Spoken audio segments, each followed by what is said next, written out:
This is Ali coming at you live from Live Studios, and we're here with our first episode of Season 3. And we're in a new studio, baby. Check us out. NFL Kickoff, Detroit Lions, Kansas City Chiefs. Let me tell you something a lot of people not looking at in this game we got here. In this game that's going on tonight. This game is about to kick off in 5 minutes. What people forgetting is the last time Jared Goff and Pat Mahomes played each other, it was a shootout. But this time it won't be the same. I'm taking Jared Goff and the Detroit Lions 31-17.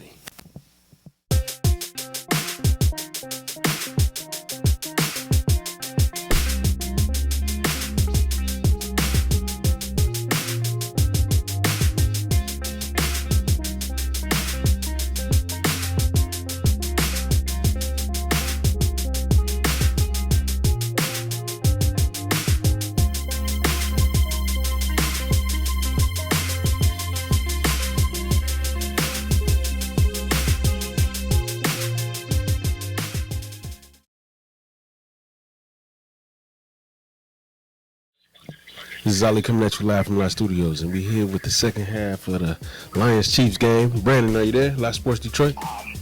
I'm here. Hey, there it is. All right, so it's halftime right now. You know, we're getting ready to get to the second half. Right now, it's a 14-7 game. I already gave my prediction. I said 31-17. Brandon, what's yours looking like? My prediction was 31-28. Detroit is looking so far. I mean, the Chiefs, they've got half of that. It's just now our job and duty to get the other 24 points. Right. Long story short. So, yeah, man, we're just going to kind of get straight into it. Where do you see this season going, for the Lions, man? How do you see us faring this season? Prediction for me, Lions actually go 12-5. They'll lose a couple close ones. Every NFL team has one clunker, and then actually having a home playoff game because they're going to win the division for the first time since 1993. Okay.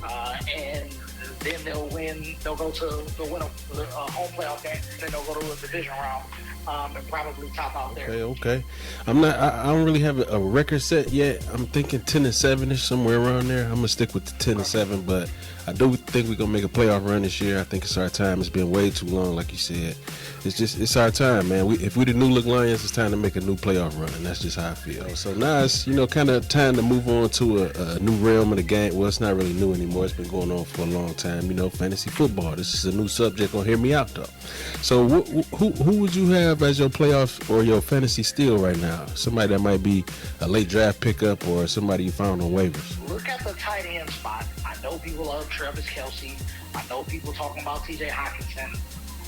But give me Sam Laporta. I know it's a home team guy from Detroit, but give me Sam Laporta. Partly because of his yards after catch and the fact that the Lions love to use tight ends in their offense. Yeah, the tight ends was going crazy last year. I remember that last surge. Exactly. I got a couple Broncos, man. I got Russell Wilson and Cortland Sutton. They said Cortland Sutton looked real good in training camp, man. He's on a lot of waivers. I picked him up on a couple teams late in the draft. He's young enough to make an impact. He's sure-handed. He runs good routes. And Russ, he got a lot to prove this year. So I'm just going off hunger and ability pretty much. I got Cortland Sutton and Russ Wilson on that. Who would you say is the most underrated player in the league, though? Since we're talking about, steals, who would you say is the most underrated player in the NFL? Now, are we speaking in terms of fantasy, or are we speaking in terms of just like literally in the NFL?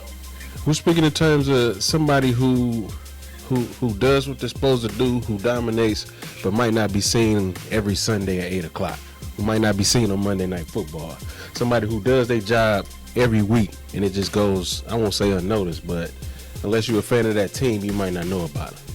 Man, I'm going to go back at it again with my Lions, man. Amon-Ra St. Brown gets it a lot, man. Yeah, that's a good one. Amon-Ra, they don't call him, like they did a list of the top 10 wide receivers, and he wasn't even wanted. That's just disrespectful. For a guy who's caught 196 passes the past 2 years. Man, just plain disrespectful. I got Josh Jacobs. Josh Jacobs is mine for the Vegas Raiders, man. That guy, he runs the ball. He's pretty durable. He gets, high yards per carry. He can catch the rock pretty much, but he goes unnoticed, man. I can't give you any stats right now off the top of my head, but I know he went over 1,200 last year. And, you know, in this stage of the NFL, you don't get 1,000-yard backs like that anymore. You get it from the superstars, you get it from the bell cows, but, you know, unless you're one of those, like I said, superstars and bell cows, you're not seeing 1,000 yards. It's running back by committee. Who do you think is on the verge of a breakout year this year? I want you to watch Travis Etienne from Jacksonville. Yep. I got him on a couple of my fantasy teams. I've been watching him. Man, that man actually ran for over 1,000 last year. But the thing about it was he was on Jacksonville, and everybody looks at Trevor Lawrence because he was the #1 overall pick, as you should. Right. It's his team.